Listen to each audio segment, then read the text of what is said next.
O'rtoqlar, bizada soat 1 va men hali ham ishdaman. Ko'rishinglar mumkin. Mana restoranimiz pustoy, endi yopilyapmiz.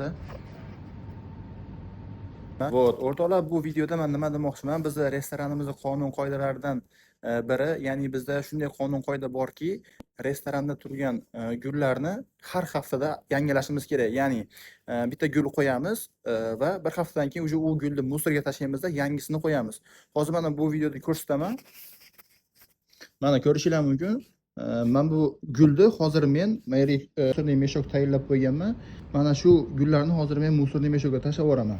Nima demoqchiman bu videoda? O'rtoqlar, to'g'risi men gul sohasini tushunmayman. Agarda kimdir gul sohasini tushunadigan bo'lsa, o'zingizlarni fikringizni kommentariyada yozib ketinglar. Что har haftada mana shunaqa qilib gullarni, ya'ni ko'ringlar, menga lично bu bunday gullarni musorga tashlab yuborishlik jalka, to'g'risi. Xo'p, agarda kimdir gul sohasini tushunadigan bo'lsa, o'zingizlarning fikringizni kommentariyada yozib o'tib ketinglar, что har haftada biz gullarni musorga tashlab yuborishligimiz to'g'rimi, yokida ularni qanday qilib boshqa yo'l bilan bir saqlab qolish kerakmi, yokida boshqa bir o'rinlarga berib yuborishimiz kerakmi?